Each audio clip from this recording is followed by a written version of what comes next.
Me hice una cirugía y mis 4 hijos prometieron: nos turnamos para quedarnos con usted, mamá. Día 1. Nadie. Día 2. Nadie. Día 7. La enfermera me preguntó si yo tenía familia. El día 15 me dieron el alta y pedí un Uber. Cuando llegué a casa, desperté con la garganta seca y un dolor que me atravesaba el abdomen como si me hubieran partido en 2. Las luces del hospital eran demasiado blancas, demasiado frías. Moví la cabeza buscando una mano que sostener, una voz familiar que me dijera que todo había salido bien. Nada. Solo el pitido constante de las máquinas y el roce de las suelas de goma contra el piso. Una enfermera entró revisando papeles sin mirarme. ¿Cómo se siente, señora Graciela? Quise responder, pero las palabras se ahogaron cuando recordé la última imagen antes de entrar al quirófano. Mis 4 hijos, todos de pie alrededor de mi camilla, con expresiones serias y promesas que sonaban a juramento. No se preocupe, mamá, nos vamos a turnar para quedarnos con usted. Damián, mi primogénito, había puesto su mano sobre la mía. No va a estar sola ni un solo día, se lo prometo. Rodrigo asintió. Natalia incluso tenía lágrimas en los ojos. Y Esteban, mi bebé de 33 años, me besó la frente diciéndome: todo va a estar bien, mami. Pero al abrir los ojos tras la cirugía, solo encontré sábanas blancas y silencio. Si esta historia te está removiendo algo por dentro, suscríbete al canal para más relatos que te harán reflexionar sobre la familia y la dignidad. El primer día pensé que llegarían tarde, que el tráfico de la Ciudad de México los había atrapado, que alguna emergencia los retuvo. Revisé mi teléfono cada 5 minutos. Nada. Ni una llamada. Solo mensajes fríos en el grupo familiar. Perdón, mamá, surgió algo en el trabajo. Disculpa, los niños están enfermos. Hoy no puedo, tal vez mañana. El segundo día, el dolor físico se mezcló con otro tipo de dolor. Ese que te aprieta el pecho y te hace dudar de tu propio valor. ¿Acaso no había sido suficiente madre? ¿No había criado bien a estos hijos por los que sacrifiqué cada sueño propio? 23 años, cuidando sola a 4 niños después de que su padre murió en ese accidente en la fábrica. 23 años sin vacaciones, sin descanso, sin un momento para mí misma. Y ahí estaba yo, recién operada de una cirugía de vesícula complicada, mirando el techo de un hospital público mientras ellos seguían con sus vidas como si yo no existiera. El tercer día, dejé de revisar el teléfono con tanta frecuencia.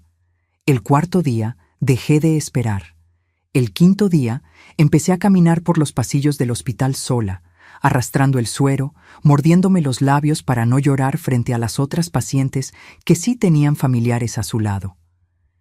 El séptimo día, la enfermera Lupita, una mujer joven con ojos amables, se sentó al borde de mi cama con expresión preocupada. «Señora Graciela, ¿usted tiene familia?»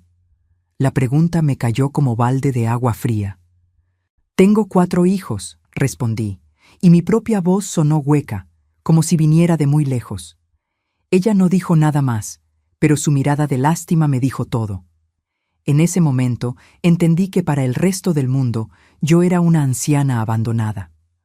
Una más de esas historias tristes que la gente comenta con pena y luego olvida. Los días siguientes se arrastraron entre revisiones médicas, medicamentos y ese vacío que crece cuando te das cuenta de que nadie vendrá. Ninguno de mis hijos contestaba las llamadas. Los mensajes quedaban en visto. La herida de mi abdomen sanaba lentamente, pero algo dentro de mí se rompía más rápido de lo que cualquier médico podía reparar. El día 15, el doctor me dio el alta. «Necesita reposo en casa, señora, y alguien que la cuide al menos 2 semanas más». Asentí como si tuviera a alguien esperándome, como si no estuviera completamente sola. Salí del hospital con una bolsa de plástico que contenía mis pertenencias y una receta de analgésicos. El sol de mediodía me golpeó la cara y por un momento no supe qué hacer. Saqué mi teléfono con manos temblorosas y abrí la aplicación de Uber. Mis dedos temblaban al escribir mi dirección. El conductor era un señor mayor que no hizo preguntas. Mejor así. No hubiera podido explicarle por qué una mujer de 67 años, recién operada, pedía un taxi en lugar de que su familia la recogiera. Durante el trayecto a casa, miré por la ventana las calles de Puebla que conocía de memoria. Las mismas banquetas donde enseñé a caminar a mis hijos. Las mismas esquinas donde esperábamos el camión para ir a la escuela. Todo me parecía distinto ahora, como si la ciudad misma supiera que algo en mí había cambiado para siempre. Cuando el auto se detuvo frente a mi casa, esa casa de 2 pisos con fachada color terracota que compré con el dinero del seguro de mi esposo, sentí un escalofrío. La puerta principal estaba entreabierta. Bajé del coche despacio, adolorida, confundida. Yo había dejado todo bien cerrado antes de ir al hospital. Siempre era cuidadosa con eso. Empujé la puerta con el corazón acelerado, y lo que vi al entrar me quitó el aliento que me quedaba. ¿Qué encontró Graciela en su propia casa? La respuesta cambiará todo lo que creía saber sobre sus hijos. La sala estaba revuelta. No como cuando dejas las cosas fuera de lugar por descuido, sino como cuando alguien ha buscado algo con prisa y sin cuidado. Los cojines del sofá estaban torcidos, los cajones del mueble antiguo abiertos, papeles desperdigados por el suelo. Caminé despacio. Cada paso era una punzada en mi abdomen, cada respiración un esfuerzo. ¿Hola? Mi voz sonó ridícula en mi propia casa. Nadie respondió. Avancé hacia el comedor y ahí fue donde lo noté, el espacio vacío contra la pared. La vitrina de caoba ya no estaba. Esa vitrina que había pertenecido a mi abuela Socorro, que sobrevivió la revolución, que había cruzado 3 generaciones de mi familia. Mis piernas casi cedieron. Tuve que sostenerme del marco de la puerta para no caer. No podía ser real. Alguien había entrado a robarme mientras yo agonizaba en un hospital. Subí las escaleras aferrándome al barandal, ignorando el dolor que me gritaba que me detuviera. Necesitaba revisar mi recámara. Necesitaba saber si también se habían llevado lo único que realmente importaba. Empujé la puerta de mi habitación y el mundo se detuvo. Mi joyero estaba abierto sobre la cama. Las pocas joyas que tenía estaban ahí. Los aretes de fantasía, un collar de perlas falsas, una pulsera sin valor. Pero faltaba algo. Metí las manos temblando, revolviendo cada compartimento, aunque ya sabía la verdad. El anillo de oro de mi difunto esposo había desaparecido. No era un anillo costoso para otras personas, pero para mí valía más que toda la casa junta. Era el anillo que perteneció al abuelo de Roberto, que se pasó de padre a hijo durante 80 años, que mi esposo me puso en el dedo el día que cumplimos 15 años de casados, diciéndome: «Esto es lo único de valor que tengo y quiero que sea tuyo». Se lo había prometido en su lecho de muerte. «Lo voy a cuidar como cuidé de ti, mi amor». Y ahora no estaba. Me senté en la cama sin fuerzas, con la vista nublada. Fue entonces cuando lo vi. Un papel doblado sobre mi tocador, pegado al espejo con cinta adhesiva.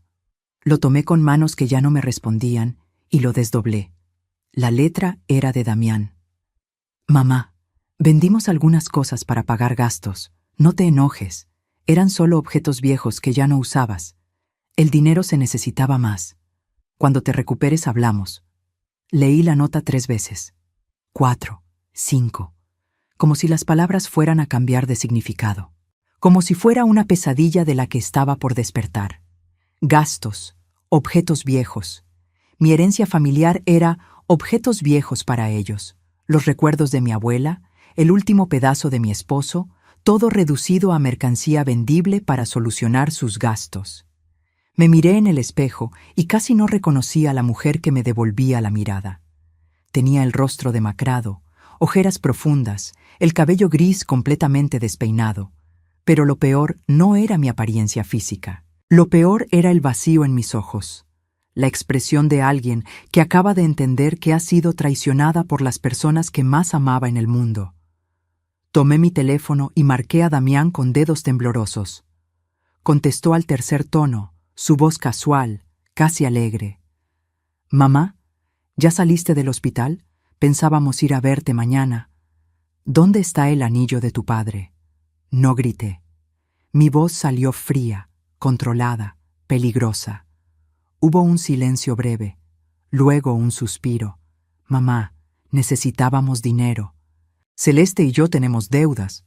El anillo nos dio 35,000 pesos. Eso es más útil que tenerlo guardado juntando polvo.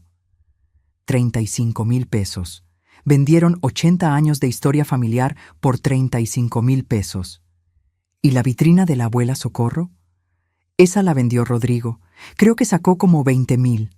Mira, mamá, sé que estás sensible por la operación, pero no es para tanto. Son solo cosas. Nosotros somos tu familia. Nosotros importamos más que un anillo viejo o un mueble. Colgué. No podía seguir escuchando. Me dejé caer en la cama, abrazando mi abdomen adolorido, y por primera vez en 15 días lloré. Lloré por mi esposo, que había confiado en que yo cuidaría su legado. Lloré por mi abuela, que había protegido esa vitrina durante la guerra. Lloré por la madre tonta que había sido, que crió a 4 hijos sin enseñarles el valor de las cosas que no se compran con dinero. Pero sobre todo, lloré porque en ese momento comprendí algo aterrador. Si mis hijos habían sido capaces de vender mis recuerdos mientras yo estaba vulnerable en un hospital, ¿qué más serían capaces de hacer? El teléfono vibró. Un mensaje de Rodrigo en el chat familiar. Mamá ya salió del hospital. ¿Alguien puede pasar a ver cómo está? Natalia respondió. Yo no puedo. Tengo 1000 cosas. Esteban. Más tarde, tal vez. Damián. Ella ya está grande. Sabe cuidarse sola. Los leí todos. Cada palabra era una puñalada más certera que el bisturí del cirujano. Me quedé ahí sentada en mi cama, en mi casa saqueada, rodeada de espacios vacíos donde antes había amor y recuerdos, y supe que algo dentro de mí acababa de romperse de forma irreparable. Pero también supe algo más. No iba a quedarme como víctima llorando sobre lo perdido. Si mis hijos creían que podían tratarme como un estorbo del que podían aprovecharse, estaban a punto de conocer una versión de su madre que nunca habían imaginado. Lo que Graciela no sabía era que el robo del anillo era apenas el comienzo.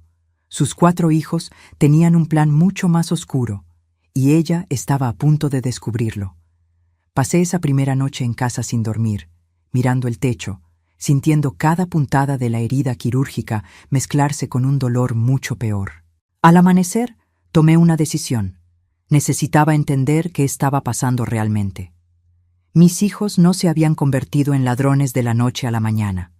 Algo más grande estaba ocurriendo. Me levanté despacio, preparé café de olla como me enseñó mi madre. Necesitaba algo que me devolviera a mí misma. Y me senté a reconstruir mentalmente a cada uno de mis hijos. No como la madre ciega que había sido, sino como lo que debí ser siempre. Una mujer con los ojos bien abiertos. Damián.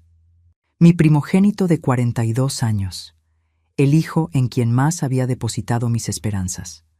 Vendí hasta mi alianza de matrimonio para pagarle la universidad privada en administración. Él era el que iba a triunfar, el que nos iba a sacar adelante a todos. Y lo logró, supuestamente. Tenía un trabajo estable en una empresa de logística, un auto reciente, una casa en una privada de clase media. Pero algo nunca cuadró. Siempre pedía dinero prestado.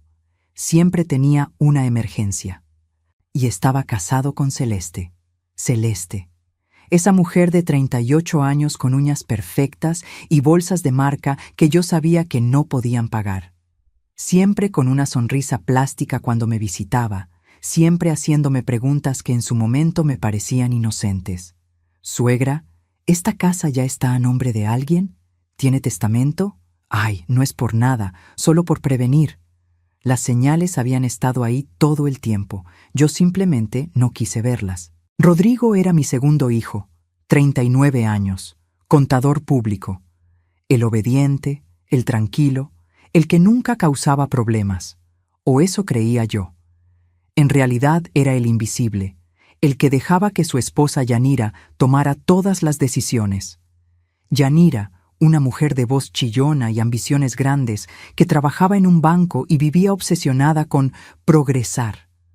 Los había visitado hacía 2 meses y escuché sin querer una discusión. Necesitamos ese enganche para el departamento, Rodrigo. Tu mamá tiene esa casa enorme para ella sola. ¿No puedes hablar con ella? La voz de mi hijo fue apenas un murmullo. No es tan fácil. Entonces no sirves para nada, le había respondido ella. Recordar eso ahora me revolvió el estómago. Mi hijo era un cobarde, controlado por una mujer que lo despreciaba. Luego estaba Natalia, mi única hija, 36 años, la que siempre sintió que yo prefería a sus hermanos varones. No importaba cuánto intenté demostrarle lo contrario, ella cargaba ese rencor como una piedra al cuello. Había puesto un negocio de repostería que nunca despegó.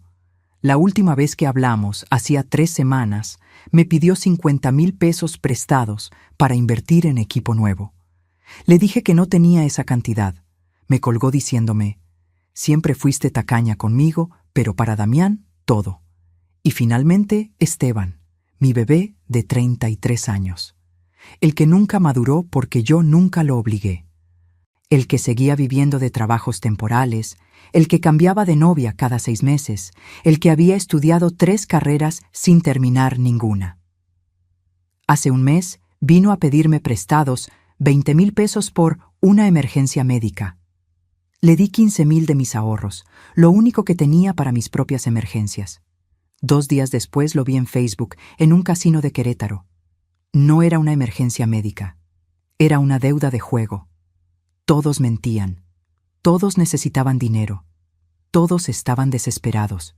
Y yo tenía algo que todos querían, una casa en una zona que se había revalorizado increíblemente en los últimos años. Un agente inmobiliario me había contactado hace 6 meses ofreciéndome 3,200,000 pesos por la propiedad. Yo ni siquiera consideré venderla. Esta era mi casa, el único lugar que era mío. Pero mis hijos sabían el valor. Claro que lo sabían. Terminé mi café sintiendo cómo las piezas del rompecabezas encajaban con claridad dolorosa. Las visitas casuales de los últimos meses. Las preguntas sobre documentos importantes. Damián preguntando dónde guardaba las escrituras. Rodrigo ofreciéndose a ayudarme a organizar mis papeles. Natalia diciendo que a mi edad ya debería planear las cosas por si me pasaba algo. Esteban preguntando si tenía testamento hecho. No eran visitas de hijos preocupados, eran visitas de reconocimiento. Estaban planeando algo, los 4. Y yo había sido demasiado ingenua o demasiado asustada de la soledad para verlo. Tomé mi teléfono y revisé el chat familiar. Había un mensaje nuevo de Celeste, dirigido a todos. Familia, creo que deberíamos reunirnos todos para hablar sobre mamá Graciela. Me preocupa que viva sola después de la operación. ¿Qué tal este domingo en mi casa? Los otros 3 respondieron rápido, demasiado rápido. Rodrigo. Perfecto. Natalia. Ahí estaré. Esteban. Sí, hay que hablar. Ni siquiera me habían preguntado a mí. Estaban organizando una reunión sobre mi vida, sobre mi futuro, y yo era apenas un tema de agenda. Sentí algo nuevo creciendo dentro de mí. No era tristeza, no era dolor. Era algo más peligroso, algo más frío. Era claridad absoluta mezclada con una rabia silenciosa que llevaba años dormida. Me puse de pie ignorando el dolor de la herida. Caminé hasta mi habitación y del fondo de mi closet saqué una caja de zapatos vieja. Adentro estaba la tarjeta arrugada de don Heriberto Salazar, el abogado que me ayudó con el testamento de Roberto hace 20 años. Un hombre serio, de esos que ya no existen, que nunca me cobró de más y que siempre me trató con respeto. Era hora de hacer una llamada. Porque si mis 4 hijos querían jugar sucio, iban a descubrir que su madre no era la anciana indefensa que creían. Todavía tenía garras, y estaba lista para usarlas. Pero Graciela aún no sabía lo peor. Sus hijos no solo querían su casa, tenían un plan legal para quitársela, aunque ella siguiera viva. El domingo llegó como llegan las sentencias, inevitable y pesado. Me vestí con mi blusa de lino color marfil y mis pantalones grises, los más dignos que tenía. Me peiné con cuidado, Me puse los aretes de plata que Roberto me regaló en nuestro aniversario número 10. Si iban a intentar hacerme sentir como una carga, al menos no me vería como una. Rodrigo pasó a recogerme. Durante todo el trayecto a casa de Damián, estuvo callado, nervioso, tamboreando los dedos contra el volante. ¿Estás bien, hijo?, le pregunté. Sí, mamá, respondió sin mirarme. Solo escucha lo que tenemos que decirte con mente abierta, ¿sí? Esa frase me heló la sangre. Llegamos a la casa de Damián en la privada Las Fuentes. Una casa bonita de 2 pisos que siempre me había parecido demasiado grande para solo 2 personas. Celeste abrió la puerta con una sonrisa que no le llegaba a los ojos. Suegrita, qué gusto verla recuperada. Pase, pase. En la sala ya estaban todos. Natalia en el sofá individual, revisando su teléfono. Esteban recargado en la pared, mordiéndose las uñas. Damián de pie junto a la ventana, con los brazos cruzados y esa expresión seria que usaba cuando iba a decir algo importante. Celeste me guió hacia el sofá principal como si fuera una invitada de honor, o como si fuera la acusada en un juicio. ¿Quieren café? ¿Agua de Jamaica?, ofreció Celeste con esa dulzura falsa que ya me revolvía el estómago. Estoy bien, gracias. Se hizo un silencio incómodo. Los 4 se miraron entre sí como esperando que alguien más comenzara. Finalmente, Damián se aclaró la garganta. Mamá, te pedimos venir porque estamos preocupados por ti. Apreté las manos sobre mi regazo. ¿Preocupados? Sí, intervino Natalia sin levantar la vista del teléfono. Vives sola en esa casa enorme. Ya no eres joven. La cirugía demostró que en cualquier momento puede pasar algo. Pude haber muerto en esa cirugía, dije con voz tranquila, y ninguno de ustedes estuvo ahí. El silencio se volvió denso. Rodrigo bajó la mirada. Esteban dejó de morderse las uñas. Damián apretó la mandíbula. Precisamente por eso estamos aquí, dijo Celeste, sentándose a mi lado y tomando mi mano con las suyas perfectamente arregladas. Doña Graciela, nosotros no pudimos estar ahí porque, honestamente, todos tenemos vidas muy ocupadas. Trabajos, hijos, responsabilidades. No es que no la queramos, es que simplemente no podemos estar pendientes todo el tiempo. Sus palabras sonaban razonables, pero había veneno debajo. Entonces, ¿qué proponen?, pregunté, aunque ya sabía la respuesta. Damián se acercó, sacando unos papeles de una carpeta que estaba sobre la mesa de centro. Hemos estado investigando opciones. Creemos que lo mejor es que firmes un poder notarial. ¿Un poder notarial?, repetí. Solo para emergencias, se apresuró a decir Rodrigo. Por si te pasa algo y no puedes tomar decisiones. Así nosotros podemos ayudarte con los trámites médicos, los pagos, todo eso. Es muy común, suegra, añadió Celeste. Todas las personas mayores lo hacen. Mi mamá ya lo hizo con mis hermanas. Es más seguro para todos. Tomé los papeles. Eran documentos legales, llenos de palabras técnicas que apenas entendía. Pero alcancé a leer algunas frases. Poder amplio y suficiente. Administración de bienes. Facultad para vender propiedades. Esto dice que podrían vender mi casa, señalé. Solo en caso extremo, dijo Damián rápidamente. Si necesitas entrar a un hospital privado o un asilo de ancianos de calidad, esas cosas cuestan. La casa es tu mayor activo. Tendríamos que poder venderla para cuidarte bien. ¿Un asilo? La palabra me salió como un susurro. No ahora, intervino Natalia por primera vez con algo parecido a impaciencia. Pero eventualmente, mamá, vas a necesitar cuidados especializados. Ya viste que ninguno de nosotros puede estar contigo todo el tiempo. Sentí que las paredes se cerraban. Era una trampa perfectamente diseñada. Me presentaban una solución razonable a un problema que ellos mismos habían creado con su ausencia. ¿Y si firmo esto?, dije despacio. ¿Entonces sí vendrían a visitarme?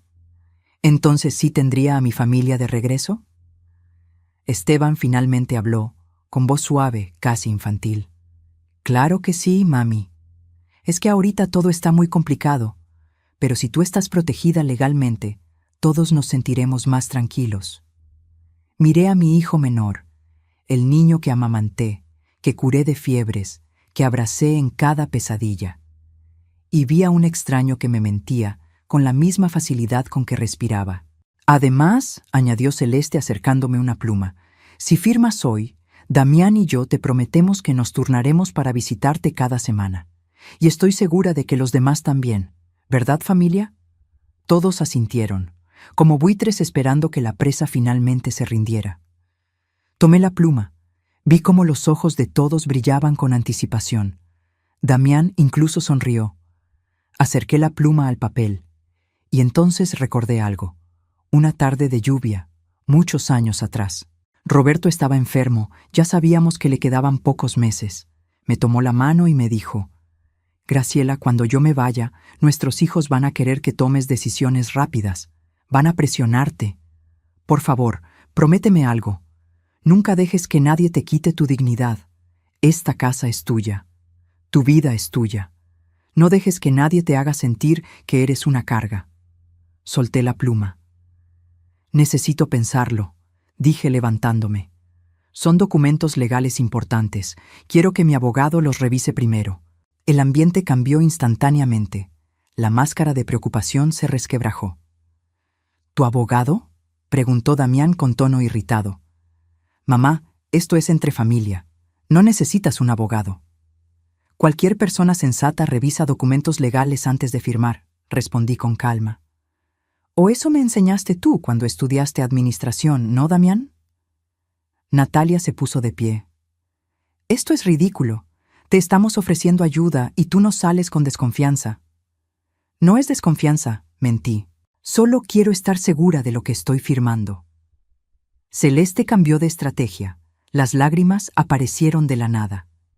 Doña Graciela, ¿no confía en nosotros? Somos su familia. ¿Cómo puede pensar que le haríamos daño? La miré fijamente. Confiaba en que estarían conmigo en el hospital. Ninguno vino. El golpe dio en el blanco. Todos bajaron la mirada. Entonces no hay nada más que hablar por hoy, dije caminando hacia la puerta. Rodrigo, ¿me llevas a casa o llamo un taxi? El trayecto de regreso fue tenso y silencioso. Cuando llegamos, Rodrigo finalmente habló. Mamá, de verdad solo queremos ayudar. Lo miré a los ojos. Rodrigo, si de verdad quisieras ayudar, hubieras estado en el hospital conmigo. No vendieras la vitrina de tu bisabuela por 20,000 pesos. Su rostro palideció. No dijo nada más. Entré a mi casa, cerré la puerta con seguro y me dejé caer en el sofá. Había ganado esta batalla, pero la guerra apenas comenzaba. Y ahora mis hijos sabían que no sería tan fácil manipularme. Lo que no sabía era que eso los haría más peligrosos. Graciela acababa de rechazar su trampa. Ahora sus hijos tendrían que recurrir a un plan aún más oscuro, uno que ella descubriría de la forma más dolorosa posible. El lunes por la mañana llamé a don Heriberto. Su secretaria me dijo que podía recibirme esa misma tarde. Es urgente, le dije, y lo era. Sentía que el tiempo se me escurría entre los dedos como arena. Pasé la mañana revisando cada rincón de mi casa, buscando más cosas que pudieran haber desaparecido. Encontré espacios vacíos que antes no había notado. Faltaban 2 figuras de plata que Roberto coleccionaba, un reloj de pared antiguo que perteneció a mi padre, incluso una mantilla de encaje que mi madre bordó a mano. No eran robos de extraños, eran saqueos familiares, cada pieza elegida por su valor de reventa. A las 4 de la tarde, tomé un taxi al despacho de don Heriberto en el centro de Puebla. Su oficina estaba en un edificio antiguo de la calle 5 de Mayo, con pisos de loseta hidráulica y ventanas altas que dejaban entrar la luz de la tarde. Todo en ese lugar respiraba permanencia y confianza. Don Heriberto tenía 72 años, cabello completamente blanco y unos lentes de pasta gruesa que le daban aspecto de búho sabio. Se levantó para saludarme y noté la preocupación genuina en su mirada cuando vio mi estado. «Señora Graciela, siéntese por favor. Se ve cansada». «Acabo de salir del hospital», expliqué mientras me acomodaba en la silla de cuero frente a su escritorio. «Cirugía de vesícula, pero no vine a hablar de eso». Le conté todo: el abandono, el robo de mis pertenencias, la reunión del domingo, los documentos de poder notarial.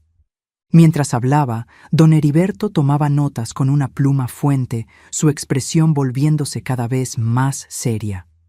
Cuando terminé, se quitó los lentes y se frotó el puente de la nariz. Señora Graciela, lo que me cuenta es más grave de lo que imagina. ¿Trajo los documentos que querían que firmara? Los saqué de mi bolsa. Él los leyó con cuidado, página por página, y con cada línea su ceño se fruncía más. Esto no es un simple poder para emergencias médicas, dijo finalmente. Esto es un poder notarial amplísimo.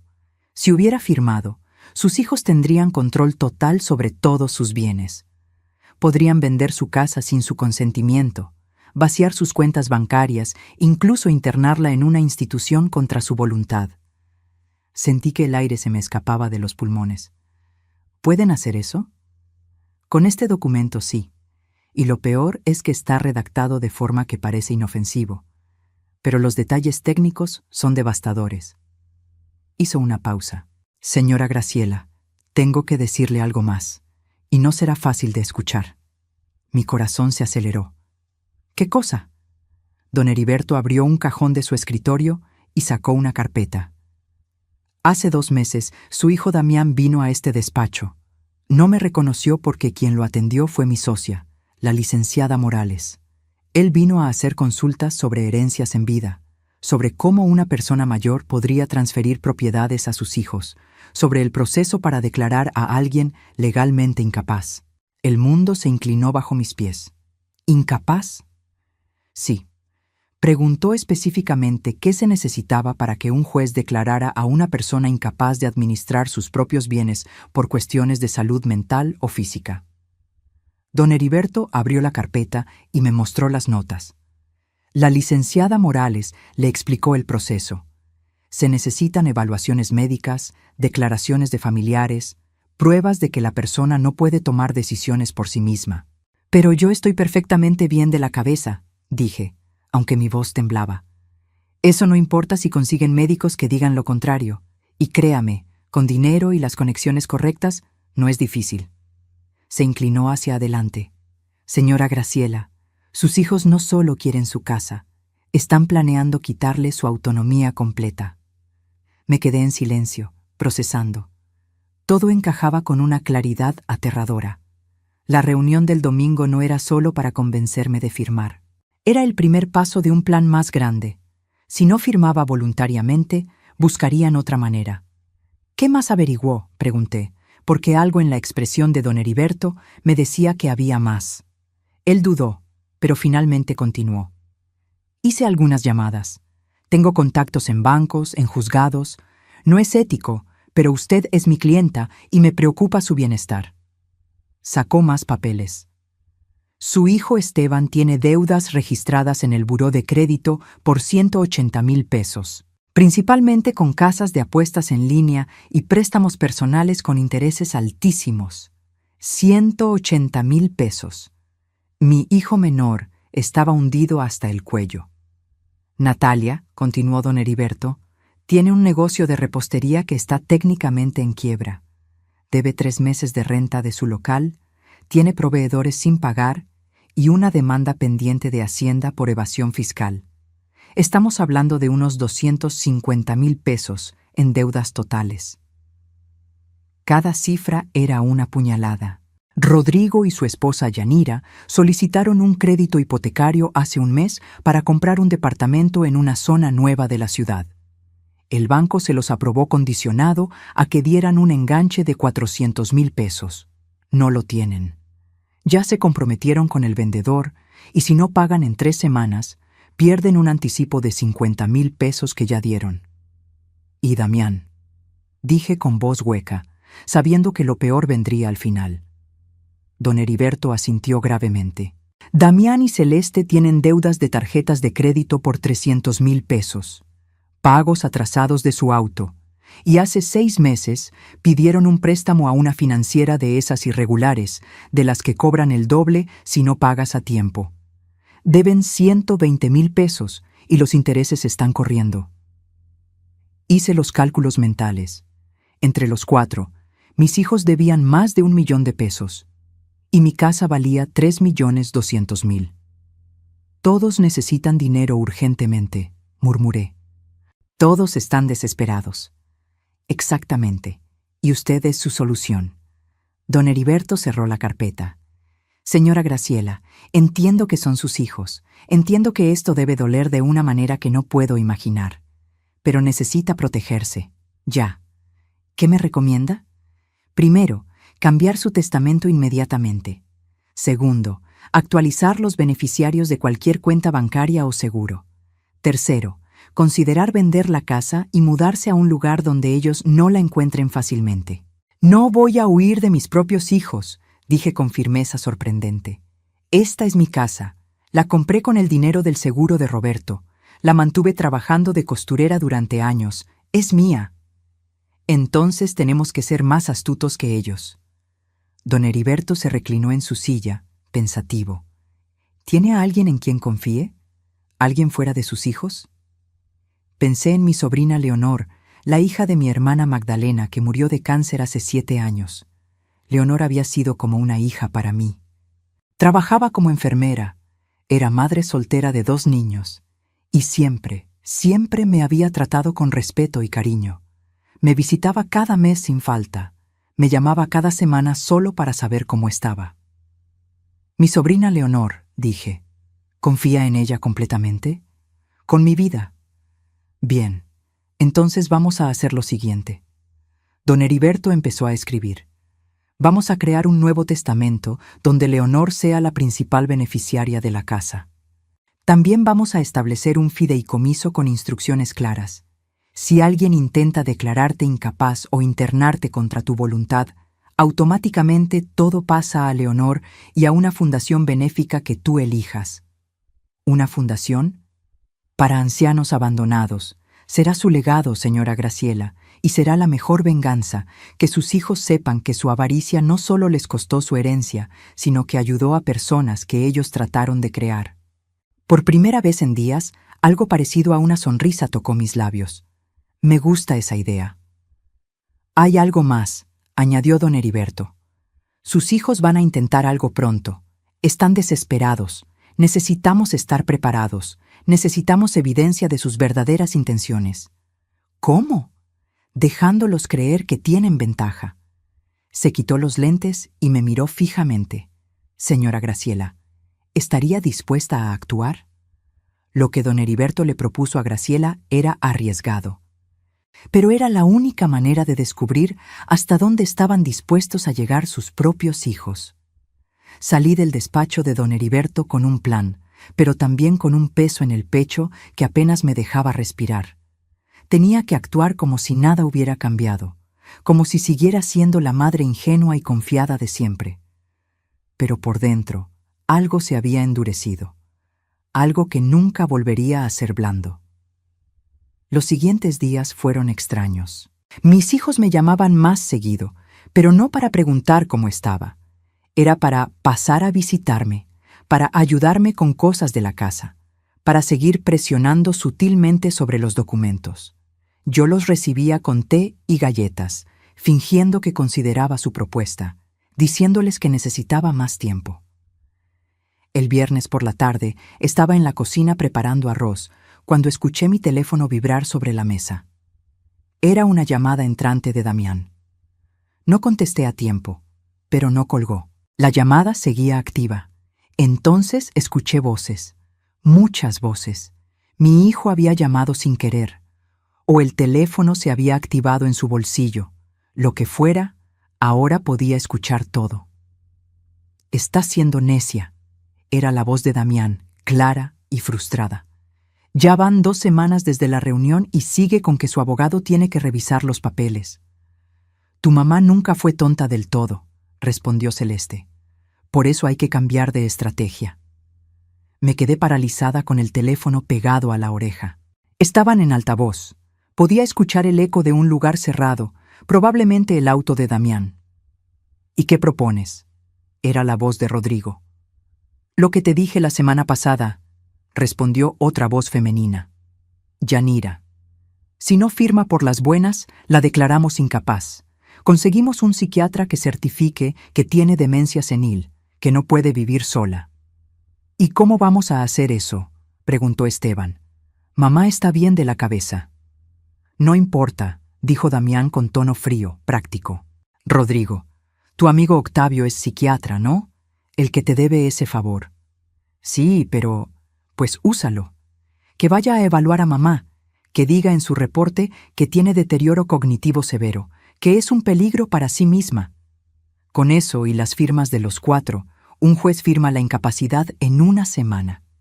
Mi mano empezó a temblar tanto que casi dejó caer el teléfono. ¿Y luego qué?, preguntó Natalia. Por primera vez, su voz sonaba insegura. ¿De verdad vamos a internarla en un asilo? No es un asilo, es una residencia, corrigió Celeste con tono paciente, como si le hablara a una niña. Hay unas muy decentes por 30,000 pesos al mes. La internamos ahí, vendemos la casa, pagamos nuestras deudas y le dejamos un fondo para que esté cuidada. Todos ganamos. Ella nos va a odiar, murmuró Natalia. Ya nos odia, soltó Esteban con una risa amarga. Desde que se dio cuenta de lo del anillo y la vitrina. ¿Vieron cómo nos miró el domingo? Como si fuéramos basura. Pues lo arreglamos nosotros, dijo Damián. Miren, esa casa nos pertenece más a nosotros que a ella. Nosotros crecimos ahí. Nosotros tenemos familias, hijos, futuros. Ella ya vivió su vida, ya tuvo su tiempo. Ahora nos toca a nosotros. Las palabras me golpearon como puños. Ya vivió su vida. Como si yo fuera un trámite terminado, un ciclo completo que ya no servía para nada. Además, continuó Celeste, seamos honestos. Ella vive en esa casa enorme completamente sola. Es un desperdicio. Nosotros le daremos mejor uso a ese dinero. Damián y yo podemos salir de deudas y finalmente invertir en el negocio que queremos. Rodrigo y Yanira compran su departamento. Natalia salva su repostería. ¿Y Esteban? Yo puedo pagar lo que debo y empezar de cero, terminó mi hijo menor con voz de súplica, como pidiendo aprobación. Exacto, dijo Damián. Es una solución donde todos ganamos. Mamá estará cuidada en un lugar profesional y nosotros finalmente podemos vivir tranquilos. ¿Y si se resiste?, preguntó Rodrigo. Ella es terca cuando se lo propone. Hubo una pausa larga. Después, la voz de Damián sonó más baja, más siniestra. Si se resiste mucho, hay medicamentos que pueden mantenerla tranquila, calmada. El psiquiatra puede recetarle algo para su ansiedad, que la tenga más manejable. ¿Estás hablando de drogarla? La voz de Natalia subió de tono. Estoy hablando de medicarla apropiadamente para su condición, respondió Damián con tono profesional, como si fuera lo más normal del mundo. Es lo que se hace en estos casos. Silencio. Un silencio donde ninguno de mis otros 3 hijos objetó. Ninguno dijo que eso estaba mal. Ninguno defendió a su madre. ¿Cuándo lo hacemos?, preguntó Yanira. La semana que viene, respondió Celeste. Octavio va el miércoles a evaluarla. Para el viernes tenemos el dictamen. El lunes siguiente iniciamos el proceso legal. En 2 semanas, máximo 3, la casa está en venta. Y mamá está internada, añadió Esteban con voz plana, vacía. Donde estará mejor cuidada que con nosotros, insistió Damián. Créanme, es lo mejor para todos, incluida ella, aunque no lo entienda ahora. La llamada se cortó. Me quedé de pie en mi cocina, con el teléfono en la mano, el arroz quemándose en la estufa y el mundo desmoronándose a mi alrededor. Mis piernas cedieron. Me dejé caer en una silla. Y por primera vez en mi vida sentí algo peor que dolor. Sentí vacío absoluto. Estos eran los hijos que había criado sola después de enviudar a los 44. Los bebés que amamanté, que cuidé en cada enfermedad, que defendí de cada injusticia. Damián, a quien vendí mi alianza de matrimonio para pagar su universidad. Rodrigo, por quien trabajé doble turno cosiendo uniformes para pagarle el colegio privado. Natalia, a quien consolé en cada desamor, en cada fracaso. Esteban, mi bebé, a quien seguí protegiendo incluso cuando todos me decían que lo estaba malcriando. Les había dado todo, todo, mis años, mi salud, mis sueños. Cada peso que gané fue para ellos. Cada sacrificio tuvo sus nombres, y así me pagaban. No solo querían mi casa, querían encerrarme, drogarme, convertirme en un estorbo manejable mientras repartían los despojos de mi vida. Me levanté despacio y apagué la estufa. El arroz estaba negro, arruinado, como todo lo demás.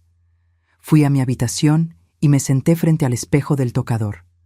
La mujer que me miraba tenía 67 años, cicatrices de cirugía reciente, arrugas de preocupación y dolor.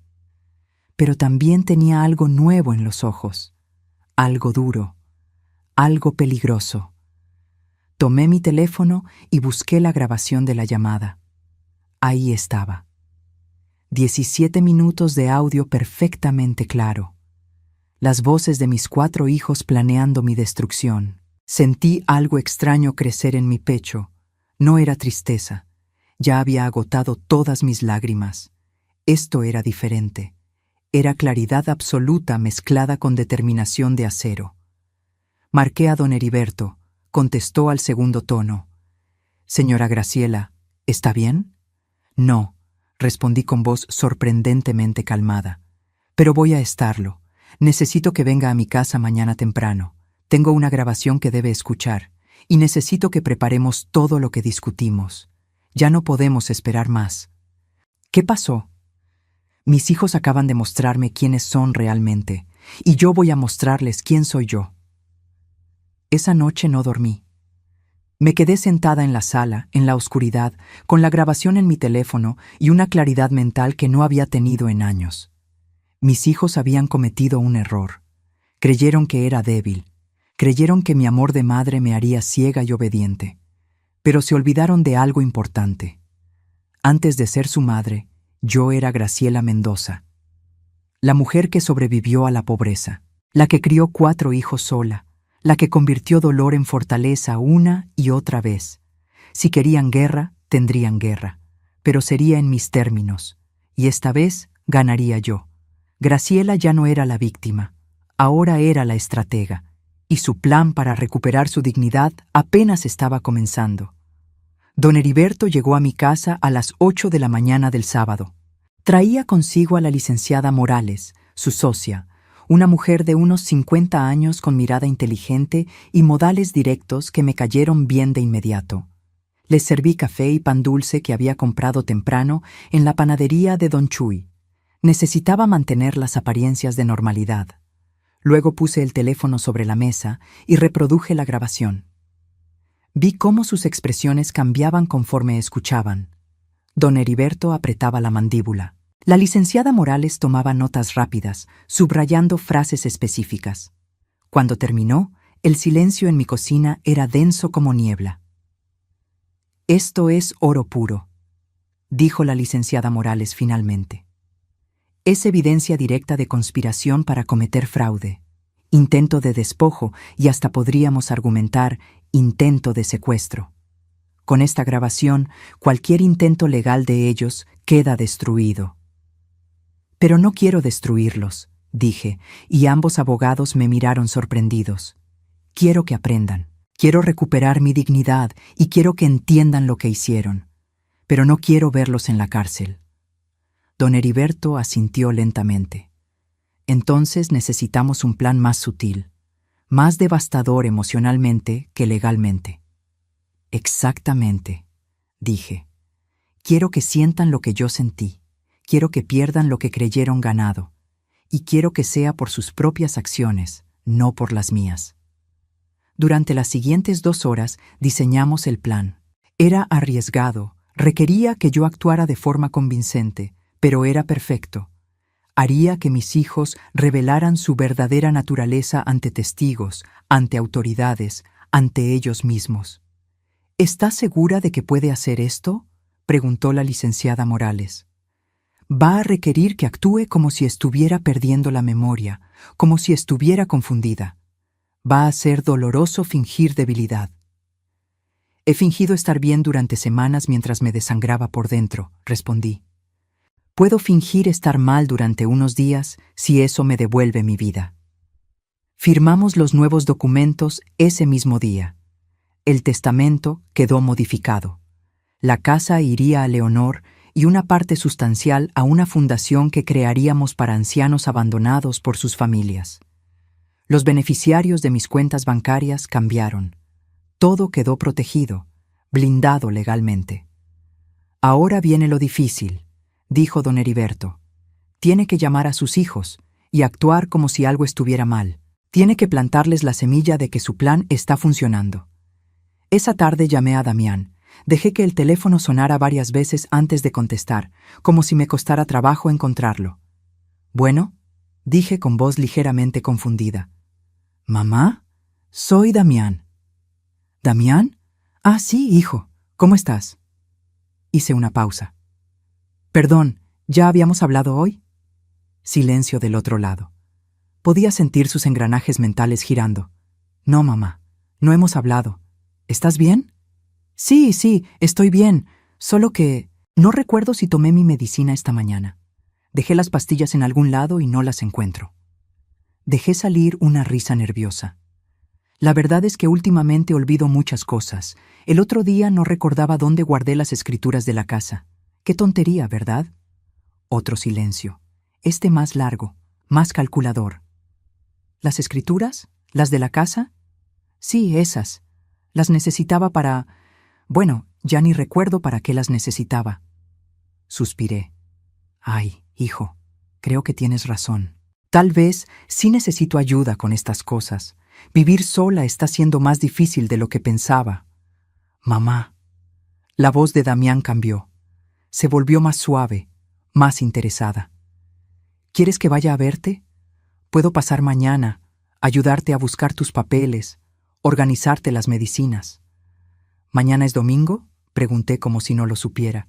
Sí, mamá, mañana es domingo. Ah, bueno, sí, ven si quieres. Voy a hacer pozole. Hice una pausa. O era mañana cuando iba a hacer pozole. No me acuerdo. No te preocupes, mamá. Voy a las 11. Descansa. Colgué y respiré profundo. La trampa estaba puesta. Al día siguiente llegaron los 4. No solo Damián, todos. Claramente él había llamado a sus hermanos para contarles sobre mi confusión. Venían con expresiones de preocupación que habrían sido convincentes si yo no hubiera escuchado esa grabación. Los recibí en bata de casa, con el cabello sin peinar, arrastrando un poco las pantuflas. Había dejado papeles regados en la mesa, tazas de café sin lavar en diferentes partes de la sala, todo para crear la imagen de desorden mental. Hijos, qué sorpresa que vengan todos, dije con sonrisa vaga. ¿Es algún día especial? ¿Es mi cumpleaños? No, mamá, dijo Natalia sentándose a mi lado. Tu cumpleaños es en marzo, estamos en noviembre. Ah, claro, noviembre. Asentí como si acabara de recordarlo. ¿Ya comieron? Hice arroz, pero creo que se me quemó. ¿O fue ayer que se me quemó? No estoy segura. Los vi intercambiar miradas, miradas de oportunidad. Mamá, Rodrigo se arrodilló frente a mí. ¿Has estado tomando tus medicinas? Creo que sí, aunque a veces olvido. Hay tantas. Me toqué la frente. Y luego no sé si ya las tomé o si solo pensé en tomarlas. Esteban se levantó y empezó a caminar por la casa, mirando cada rincón con disimulo. Lo vi abrir cajones, revisar papeles. Buscaba las escrituras. Dejé que buscara. No las encontraría. Estaban en una caja de seguridad en el banco desde el día anterior. Mamá. Celeste se sentó del otro lado, tomando mi mano. Hemos estado pensando. Tal vez sí sería bueno que alguien viniera a ayudarte, o que tú fueras a un lugar donde estuvieras mejor cuidada. ¿Un lugar? La miré con ojos confundidos. ¿Qué lugar? Una residencia, dijo Damián con voz suave. Un lugar bonito donde haya enfermeras, donde no tengas que preocuparte por cocinar o limpiar, donde siempre haya alguien si necesitas algo. Suena caro, murmuré. No te preocupes por eso, dijo rápido. Nosotros nos encargaríamos. Podríamos vender la casa y con ese dinero... ¿Vender mi casa? De pronto mi voz sonó más clara, más alerta. Los miré a todos. Esta es mi casa. Roberto y yo la compramos. Aquí crecieron ustedes. Lo sabemos, mamá. Natalia apretó mi mano. Pero es muy grande para ti sola, y con el dinero podrías estar en un lugar mejor. Me quedé callada, mirando el piso.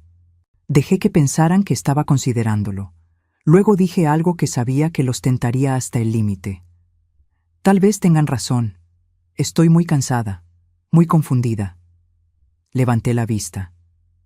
Si ustedes creen que es lo mejor, confío en ustedes. Son mis hijos. La habitación prácticamente vibró con su emoción contenida. ¿Entonces firmarías los papeles?, preguntó Damián tratando de sonar casual. ¿El poder notarial del que hablamos? ¿Cuáles papeles? Incliné la cabeza. Los que te mostramos hace 2 semanas, los del poder. No recuerdo eso, dije suavemente, pero si ustedes dicen que es importante, supongo que puedo firmar. Ustedes nunca me harían daño, ¿verdad? Vi sus rostros. Vi la codicia desnuda en sus ojos. Vi cómo se miraban entre ellos con expresiones de triunfo. Nunca, mamá, mintió Damián. Nosotros solo queremos lo mejor para ti. Entonces está bien, dije con voz cansada. Pero no hoy. Estoy muy cansada hoy. Tal vez otro día. Claro, mamá. Celeste me palmoteó la mano. Otro día. Pronto. Cuando se fueron, me quedé sentada en el mismo lugar durante 20 minutos. Luego me levanté, me peiné, me lavé la cara y llamé a don Heriberto. Ya mordieron el anzuelo, le dije. Ahora hay que preparar la siguiente fase. ¿Está lista para lo que viene?, preguntó. Más que lista, respondí. Voy a hacer que mis hijos enfrenten exactamente lo que son. Y voy a hacerlo frente a todas las personas que necesitan verlo. Mi metamorfosis estaba completa. Ya no era Graciela la madre abnegada. Ahora era Graciela la estratega. Y mi siguiente movimiento los dejaría a todos sin aliento. Graciela había preparado el escenario perfecto. Pero para que su plan funcionara, necesitaba que sus hijos dieran el paso final, y lo darían muy pronto. El miércoles llegó como estaba planeado. A las 3 de la tarde sonó el timbre. Era Rodrigo acompañado de un hombre delgado de unos 50 años, con bata blanca y maletín negro. El doctor Octavio Miranda, el psiquiatra amigo que iba a certificar mi supuesta demencia. Lo que mis hijos no sabían era que don Heriberto había hecho sus propias gestiones. En mi sala, escondida detrás de un marco de fotos, había una cámara diminuta. En el jarrón de la entrada, un micrófono. Todo perfectamente legal porque era mi casa y yo había dado mi consentimiento. La licenciada Morales estaba en su auto afuera, monitoreando todo en tiempo real. «Mamá», dijo Rodrigo con esa sonrisa falsa que ya me revolvía el estómago. «Mira, te traje al doctor Miranda. Es amigo mío. Solo quiere hacerte unas preguntas para ver cómo estás de salud». «¿Un doctor?», fingí confusión. «¿Estoy enferma?». «No, señora Graciela». El doctor Miranda se sentó frente a mí con libreta en mano. «Solo es una evaluación de rutina. Su hijo está preocupado por usted». Durante la siguiente hora, el doctor me hizo preguntas diseñadas para hacerme parecer incompetente. «¿Qué día es hoy? ¿En qué año estamos? ¿Puede decirme qué desayunó? ¿Recuerda dónde guardó documentos importantes?». Yo respondía con la mezcla perfecta de confusión y lucidez. A veces acertaba, a veces dudaba, a veces me contradecía. Lo suficiente para parecer en deterioro, pero no tan grave como para ser obvio que estaba actuando. Rodrigo intervenía estratégicamente. «Mamá ha olvidado tomar sus medicinas varias veces. El otro día dejó la estufa prendida. Se confunde con las fechas constantemente». Todas mentiras, todas dichas con la convicción de quien cree estar haciendo lo correcto. El doctor Miranda tomaba notas, asentía gravemente. Al terminar, le dijo a Rodrigo en voz baja, pero no tanto como para que yo no escuchara. «Es claro que hay deterioro cognitivo significativo. Voy a recomendar evaluación para determinar si puede seguir viviendo de forma independiente». «¿Y el documento?», preguntó Rodrigo ansioso. «¿El dictamen?». «Lo tendrás para el viernes. Con esto y las firmas de todos los hermanos, el proceso legal será rápido. Se fueron dejándome descansando. En cuanto cerré la puerta, respiré profundo y llamé a don Heriberto. «Lo tenemos todo grabado», dijo él con satisfacción en la voz. «Esto es conspiración para cometer fraude documentada. El doctor Miranda puede perder su licencia por esto». «Todavía no», le dije. «Déjelos llegar hasta el final.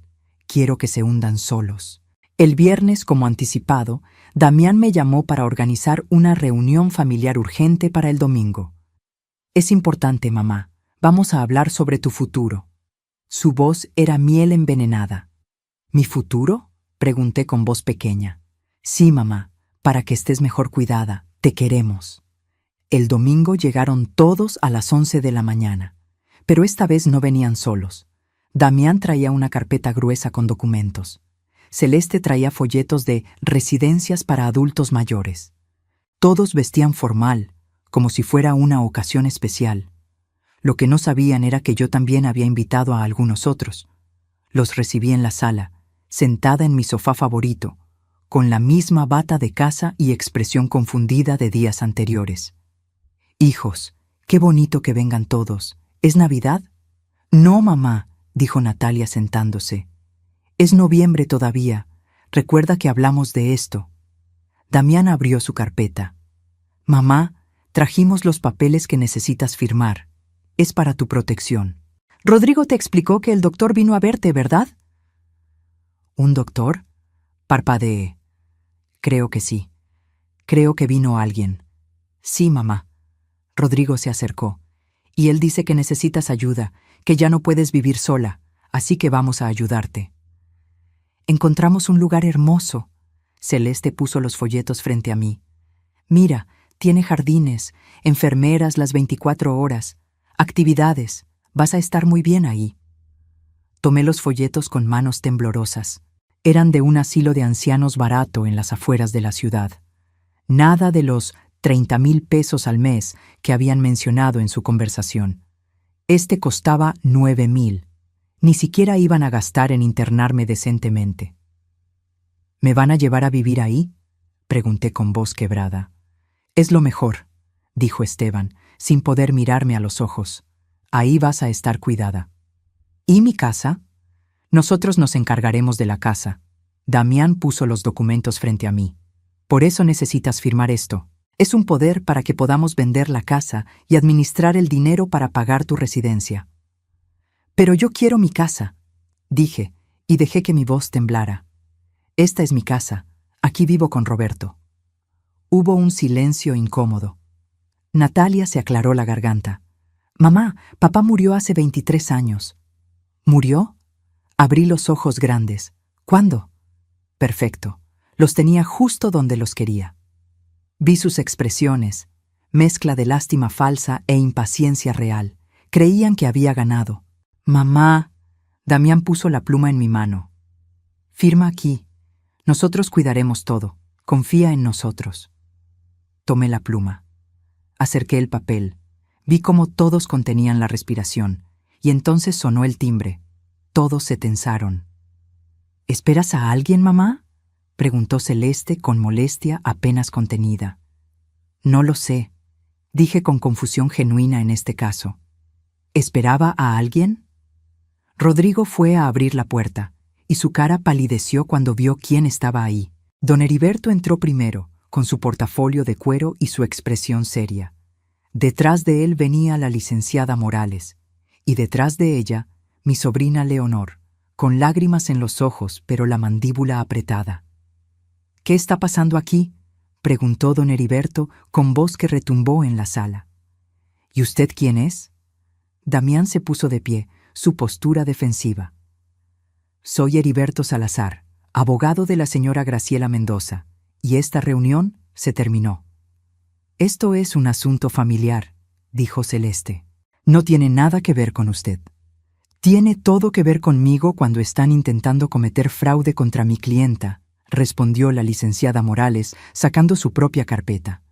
«Tenemos documentado cada paso de su plan para despojar a la señora Graciela de sus bienes mediante engaños y falsificación de documentos médicos». El color abandonó las caras de mis 4 hijos. «No sé de qué habla», tartamudeó Damián. «¿No?» Don Heriberto sacó su teléfono. Tal vez esto les refresque la memoria. Y reprodujo la grabación. Esa llamada del viernes pasado donde planeaban todo. Declararme incapaz, drogarme si era necesario, vender mi casa, internarme en el asilo más barato. Sus propias voces llenaron la sala. Cada palabra, cada plan, cada traición en audio perfectamente claro. Vi cómo la realidad los golpeaba. Rodrigo se dejó caer en una silla. Natalia se cubrió la boca.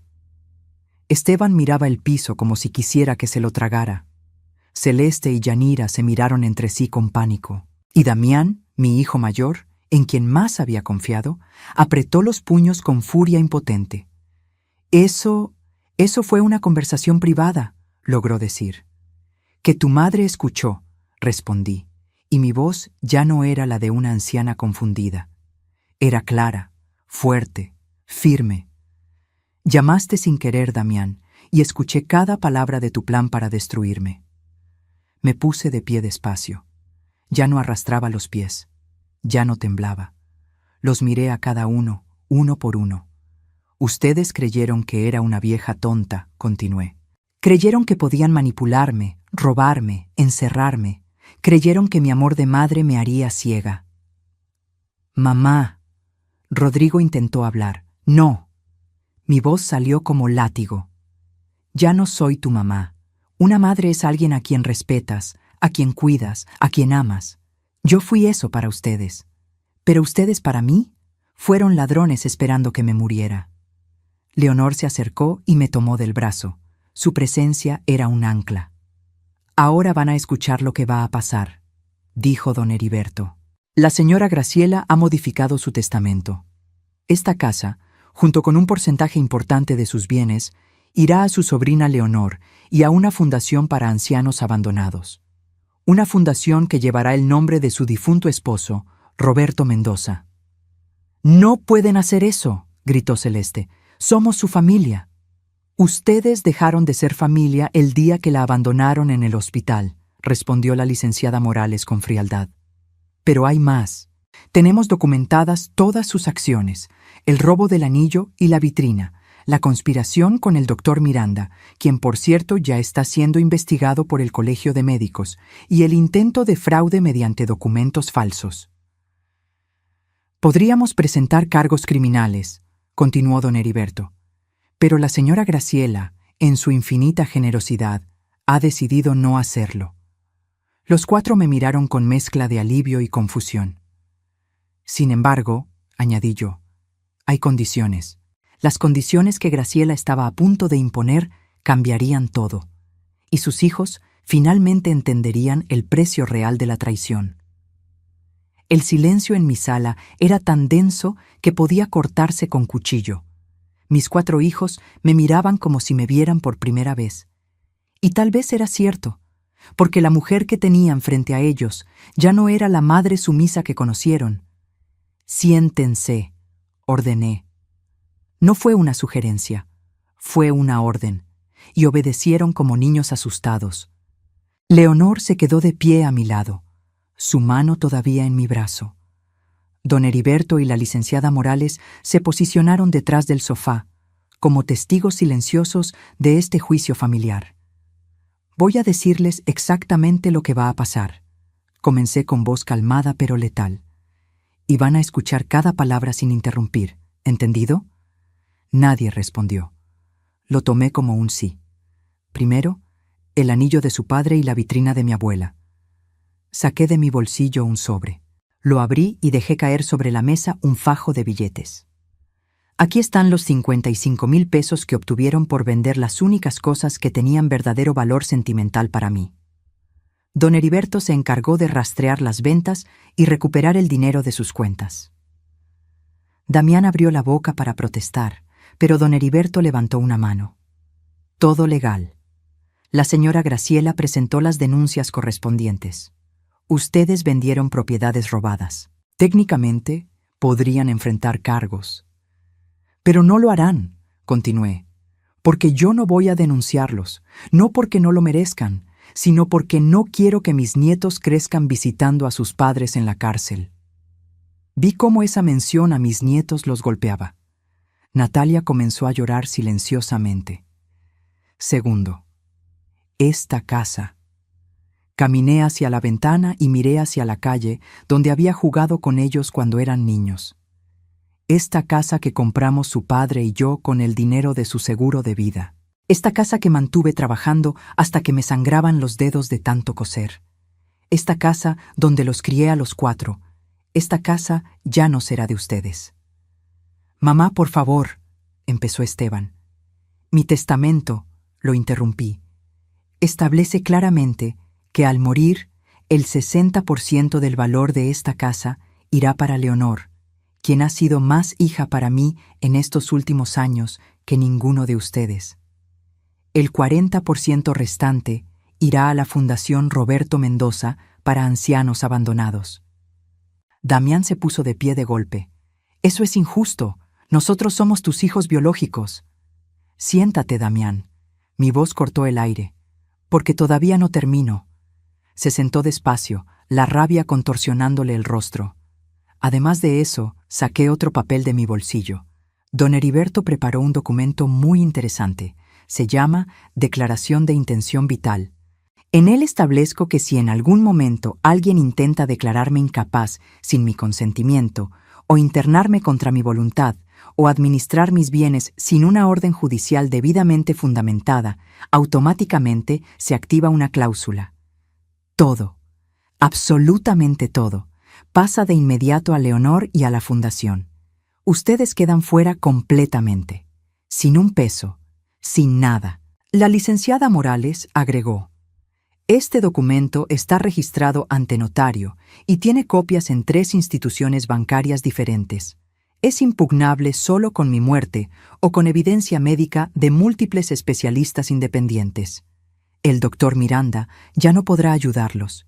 Su dictamen quedó inválido cuando documentamos su conspiración. Rodrigo tenía la cabeza entre las manos. Yanira lloraba. Celeste miraba a Damián como culpándolo por todo. Natalia sollozaba sin consuelo. Esteban parecía un niño perdido. Tercero, continué, y mi voz se quebró ligeramente aquí porque esta parte dolía incluso a mí. Sus nietos, mis nietos.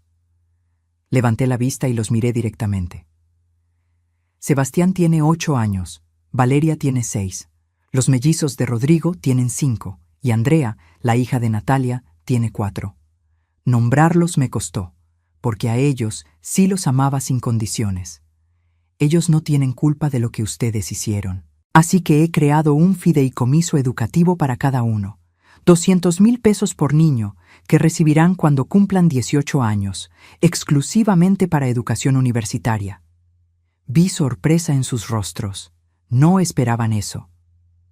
Ese dinero, aclaré, viene de mis ahorros de toda la vida, del trabajo que ustedes creyeron que no valía nada, y lo recibirán directamente ellos, sin pasar por ustedes, ni un peso.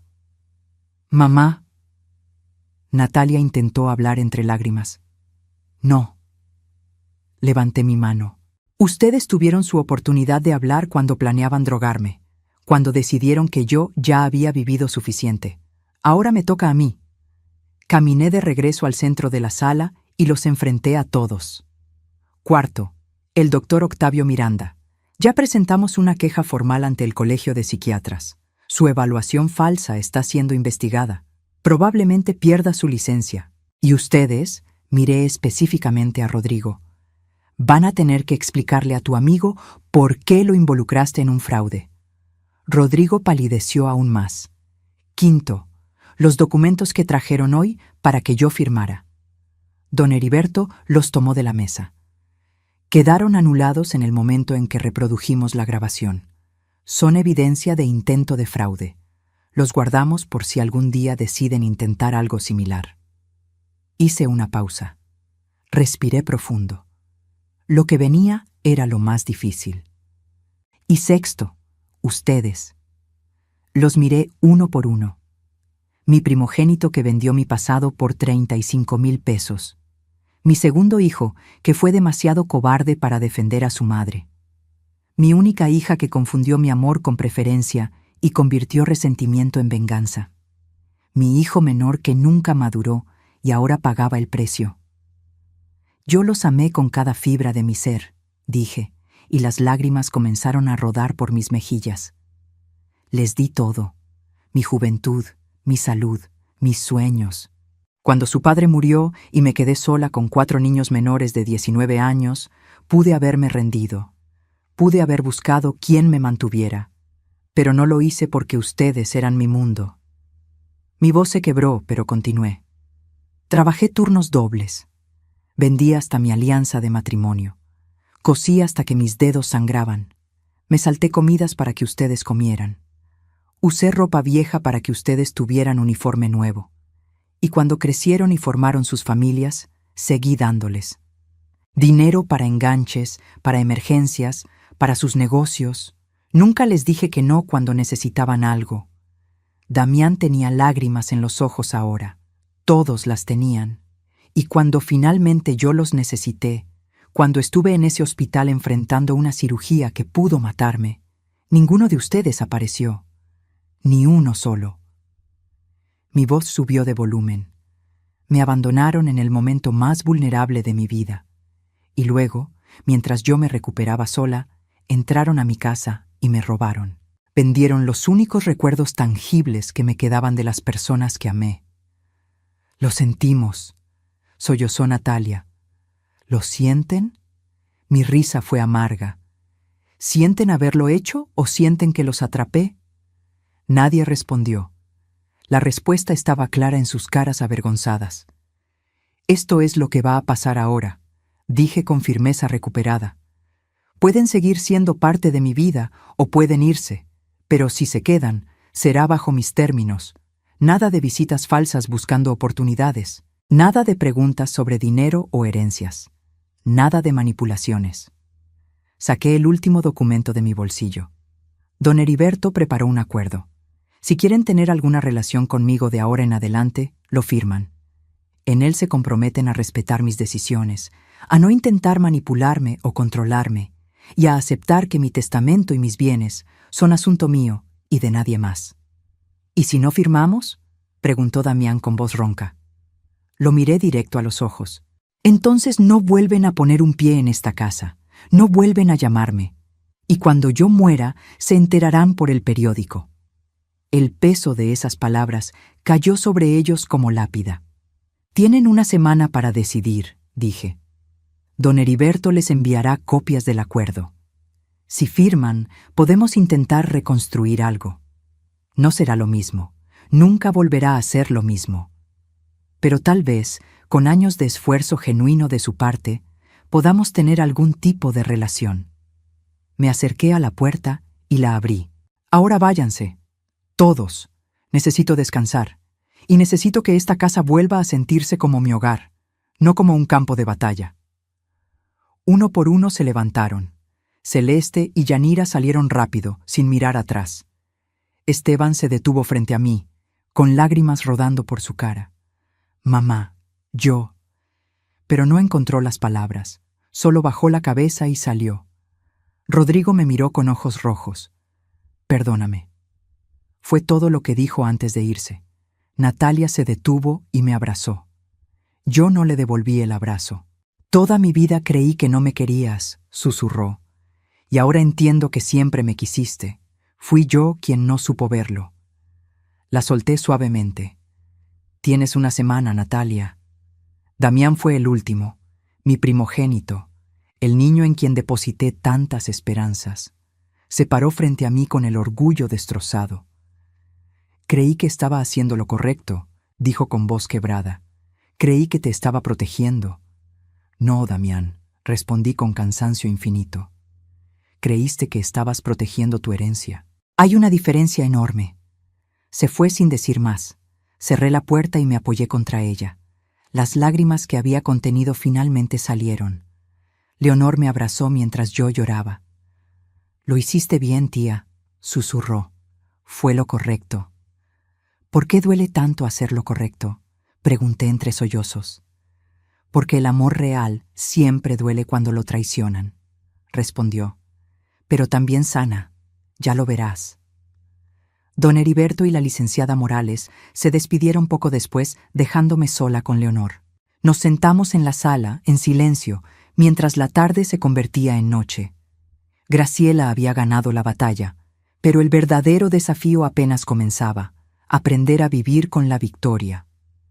6 meses después, me desperté en mi casa con el sol entrando por la ventana de mi habitación.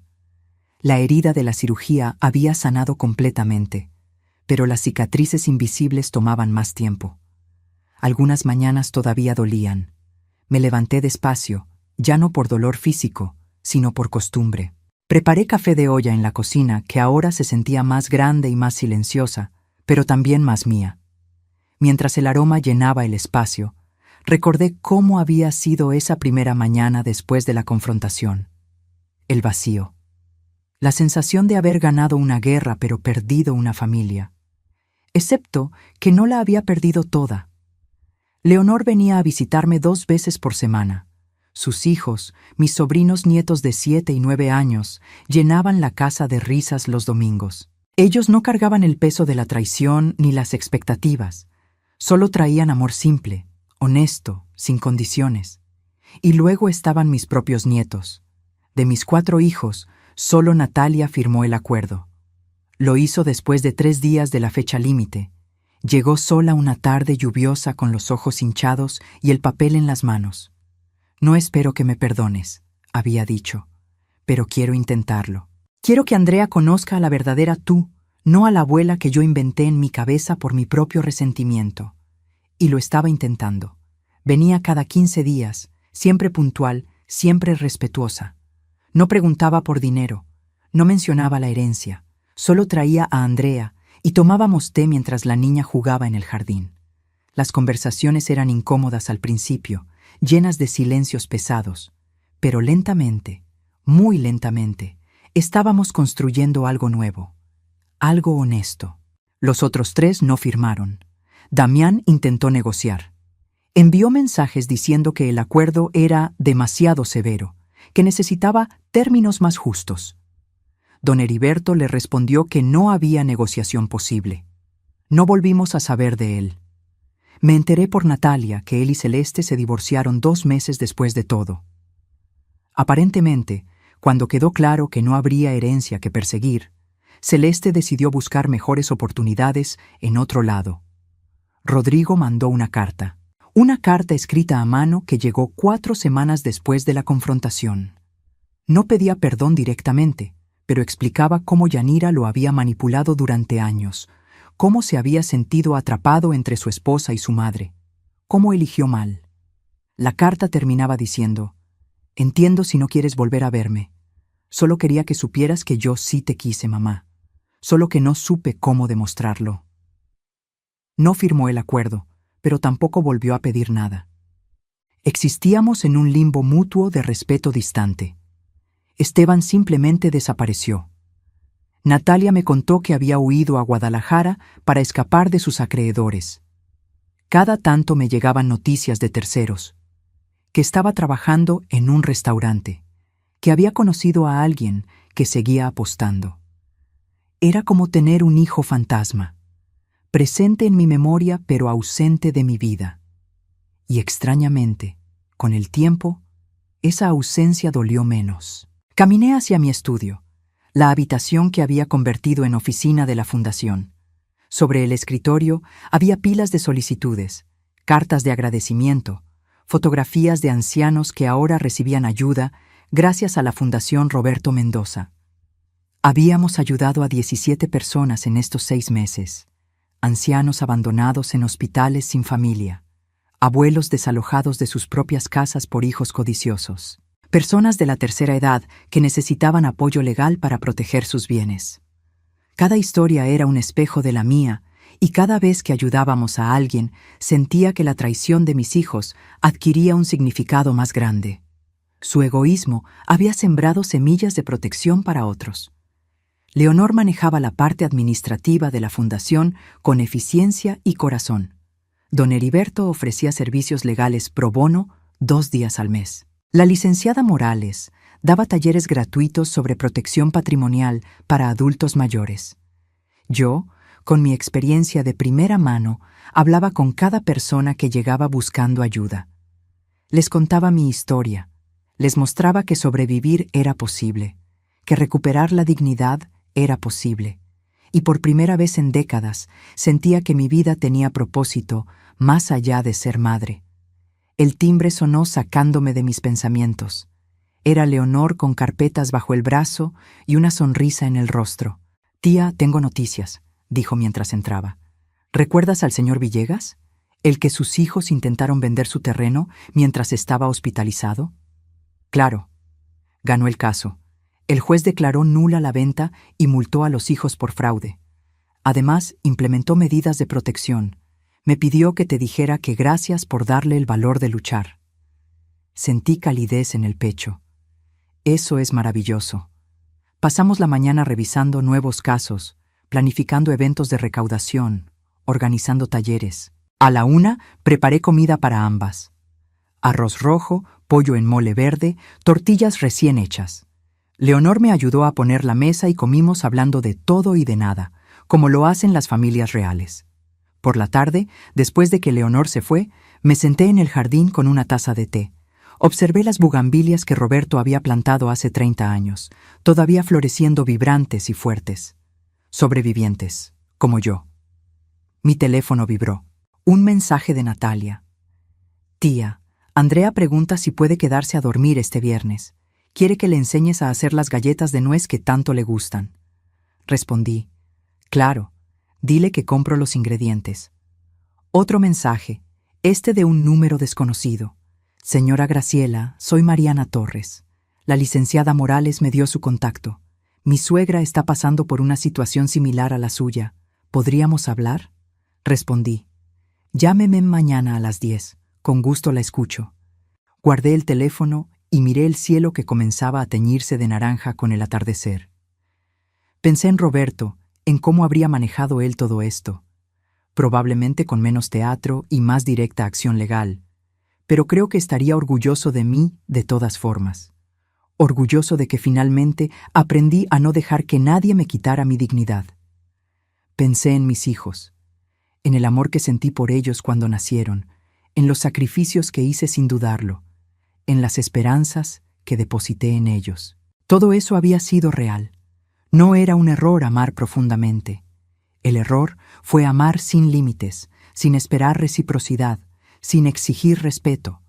Ahora entendía que el amor de madre no debía ser incondicional al punto de la autodestrucción, que poner límites no era dejar de amar, era amarse a una misma lo suficiente para no permitir el abuso. ¿Los extrañaba? Sí. Algunas noches todavía lloraba por el Damián de 8 años que se subía a mi cama durante las tormentas, por el Rodrigo de 12 que me ayudaba a coser en las noches cuando los pedidos se acumulaban, por la Natalia adolescente que me peinaba y decía que quería ser como yo, por el Esteban pequeño que decía que cuando creciera me compraría una casa más grande. Pero esos niños ya no existían. Habían crecido y elegido su camino, y yo tenía que elegir el mío. Entré a la casa cuando el sol se ocultó completamente. Preparé una cena ligera. Vi un programa de televisión que me gustaba. Me di un baño largo con sales aromáticas que me regaló Leonor. Cosas simples que antes me habrían parecido egoístas, pero que ahora entendía eran autocuidado necesario. Antes de dormir, abrí el cajón de mi buró donde guardaba la fotografía de Roberto y los niños. Todos sonrientes, todos juntos, en un tiempo cuando la inocencia todavía era posible. La miré durante largo rato. «Lo hice, mi amor», susurré a la foto. «Defendí lo nuestro, defendí mi dignidad. Sé que duele, sé que no es el final feliz que imaginamos, pero es el final justo, y eso tiene que ser suficiente». Guardé la foto y apagué la luz. Al día siguiente sería otro día de la fundación, otra oportunidad de ayudar a alguien, otra oportunidad de convertir mi dolor en propósito. Porque esa era la lección que había aprendido con sangre y lágrimas. No puedes controlar cómo te traicionan, pero sí puedes controlar cómo te levantas después. No puedes obligar a las personas a valorarte, pero sí puedes elegir valorarte a ti misma. No puedes cambiar el pasado, pero sí puedes decidir qué legado dejas.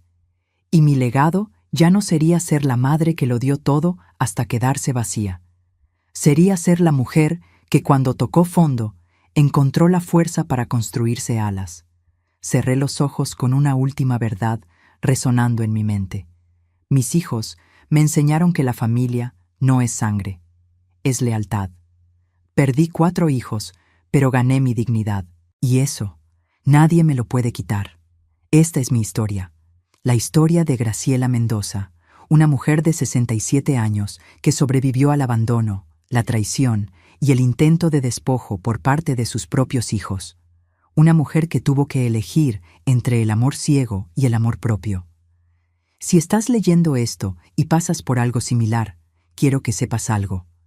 Tu valor no depende de quienes te abandonaron. No dependes de la validación de tus hijos, tus familiares o cualquier persona que intente hacerte sentir como una carga. Tú vales por quien eres, por lo que has sobrevivido, por la dignidad que llevas contigo. Y si algún día tienes que elegir entre ser amada o ser respetada, elige respeto, porque el amor sin respeto es manipulación disfrazada. Nunca es tarde para recuperar tu vida. Nunca es tarde para poner límites. Nunca es tarde para decir, hasta aquí, porque la verdadera riqueza no está en lo que posees, sino en lo que no permites que te quiten. ¿Y tú? ¿Has vivido una historia similar? ¿Conoces a alguien que esté pasando por esto? Déjame tu comentario contándome desde qué parte del mundo nos acompañas hoy. Dale like si esta historia te hizo reflexionar y suscríbete para seguir escuchando historias de vida real que nos enseñan sobre dignidad, justicia y amor propio. Porque juntos somos más fuertes y nadie merece ser tratado como invisible en su propia vida.